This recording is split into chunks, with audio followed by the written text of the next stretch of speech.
અને આ સર્પોને જોયું અને આ ભોલેનાથની જટા, ભોલેનાથનું રૂપ જોયું. ગોપીઓ અને ભગવાન સમજી ગયા કે આ રાસની અંદર ભોલેનાથ પણ આવ્યા છે. અને બીજું એમ કહેવાય છે કે નરસિંહ મહેતાએ કળયુગમાં આ રાસનું દર્શન કર્યું છે.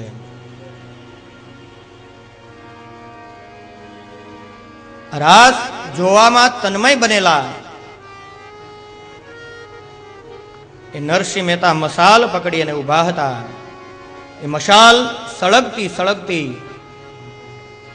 મશાલ પૂરી સળગી ગઈ અને નરસિંહ મહેતાનો હાથ પણ સળગવા લાગ્યો, છતાં પણ એને ભાન નથી. આટલો દિવ્ય અને અલૌકિક રાસ હતો.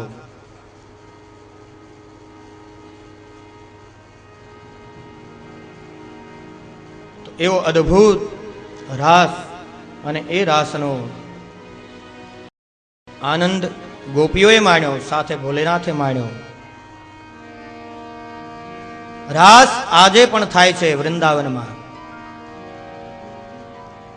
એટલે ત્યાં રાત્રિ વાસ કરવા દેતા નથી કોઈને આજની તારીખમાં. પણ એના માટે એ રાસનું દર્શન કરવા માટે નરસિંહ મહેતા બનવું પડે.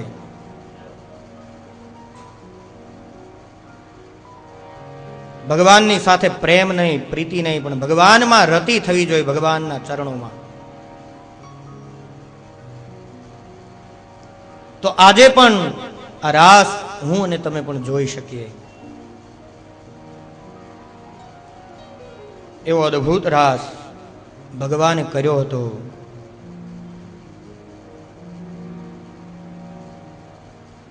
ત્યાર પછી આગળ સુખદેવજી મહારાજ વર્ણન કરતા કહે છે, એકદા દેવયાત્રાયામ ગોપાલા જાત કૌતુકા અનુભીરન દુધ્યુક્તે પ્રગાયન્ત્યશ્ચ ગોપયઃ. એક વખત એ નંદ બાબાને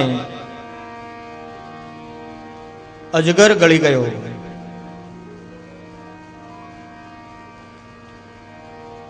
ભગવાને આ અજગરનો વધ કર્યો.